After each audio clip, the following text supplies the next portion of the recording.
Are not. Are too. Are not. Are too. Back and forth they went, in a seemingly endless refrain. A cluster of onlookers surrounded them, watching breathlessly, silently egging them on, wondering who would be the first to concede. Finally, red-faced with anger and frustration, the girl stomped hard on the ground and uttered one final, defiant or not.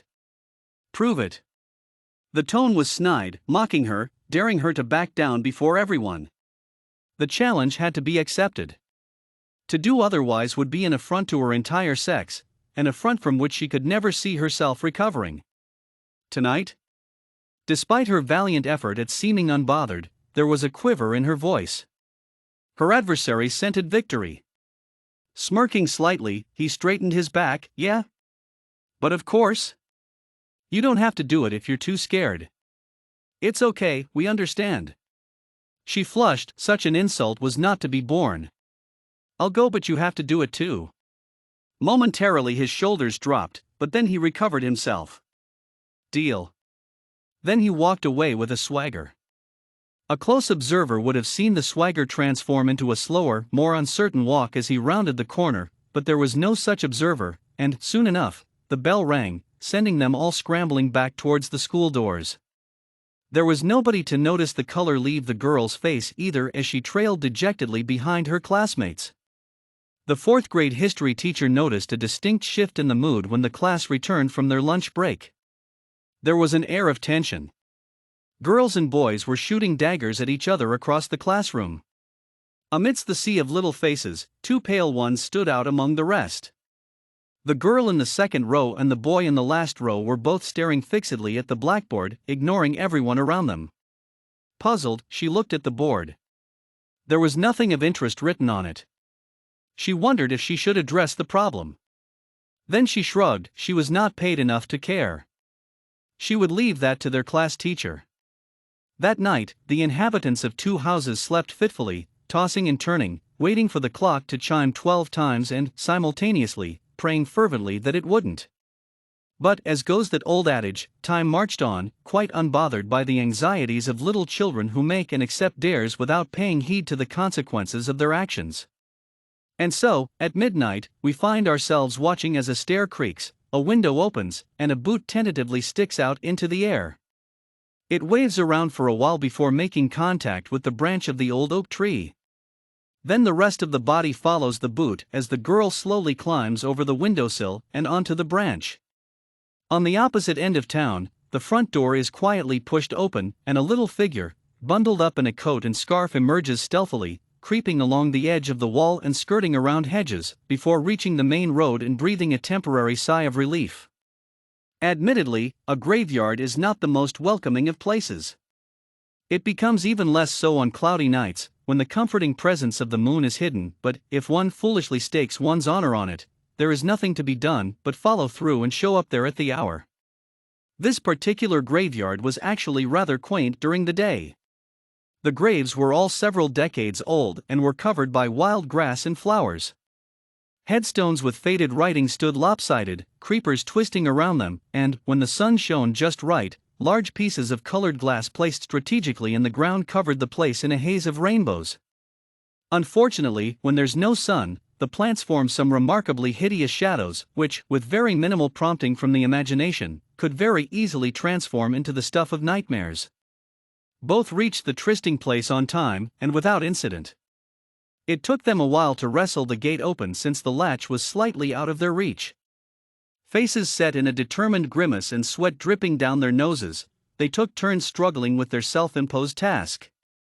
Neither was willing to give up so early in the game. Finally, the long groaning creak of the rusty gate pierced through the night air as it swung open. The boy would have turned around and gloated. After all, it was he who managed to open the gate, but it was no longer a bright sunny school day, and she was his only ally against a common enemy, fear. People say that Mr. Silas' grandfather killed his wife and she haunts the tree in the corner, she whispered. Well, if we meet him it would all be your fault. You dared me first. Did not. Did too. Did not. Did too. The bickering started again. You said Johnny in grade 10 spent the night here. Then you said that you bet no girl would have done that and called us cowardly custard. Then I said that we were not and you said prove it in that mean voice. So, all of this is your fault. And I'll show you who's scared. With that she marched straight down the cobbled path, and plunked herself down on the first grave. He followed reluctantly in her wake, and they sat together in stony silence for a while. Before I narrate the adventures, or misadventures that befell these two, let us spare a moment's thought for their parents who at that very moment were sleeping a peaceful, dreamless sleep, content in the knowledge that their precious cherubs were safe and sound in their beds. Little did they know that in a few hours they'd be greeted by the sight of the very same cherubs bursting into their rooms with tear tracks on their face and mud tracks in the hall. But I am jumping the gun a little here, so let's get back to the graveyard, where we left the two little cherubs with no one to watch over them, but a third cherub perched precariously on a nearby headstone. Their silent tension was broken by the screech of a barn owl that sent them both clutching at each other and screaming before realizing where the sound came from and sheepishly breaking apart. See, we were both scared just now. Can we go home now? But the boy was adamant. They said they would spend the whole night, and so that is what they would do. Besides, he wasn't scared, just startled, and anyone would get shocked if something screeched so suddenly. It's like when someone hits your nose, and then there are tears in your eyes. You are not really crying because you can't help it, he explained. Why don't we see who gets scared first by telling each other some stories? You can go first. And so, each took turns telling the most frightful tales they knew. Witches, demons, ghosts, ghouls, ogres, hags, cyclops, they all made an appearance, with brief cameos from a couple of disembodied limbs and a set of deranged dentures, inspired, I'm sure, in part by the ones in the glass of water on Grandma's bedside table. There was also a slightly garbled retelling of Aladdin which ended with the genie eating the entire city. The last such story involved the cottage on the plot of land that bordered the graveyard. That cottage is a portal and all the monsters gather there to plan their crimes. Everyone buried here died because of them. You see that grave there? The one that says Lucy Wilde? My mommy told me she saw monsters all the time. They used to follow her everywhere, and when she would lock herself in the room they would make the sounds of footsteps on her staircase. They scared her so much she killed herself. And Martha R? A monster disguised itself as her husband and killed her at night. The man in the other corner, Mr. Henry, he was very drunk, and then a will-o-wisp lead him into the stream. Maybe one day one of them will get us. As it often happens in life, fate chose this very moment to play one of her pranks.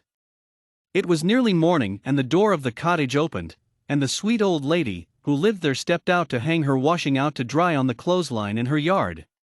She had been too tired to do the housework during the past couple of days, and consequently she carried a mountain of clothes in her arms, including a thin, white cotton bedsheet that was draped over the pile, and a portion of her head.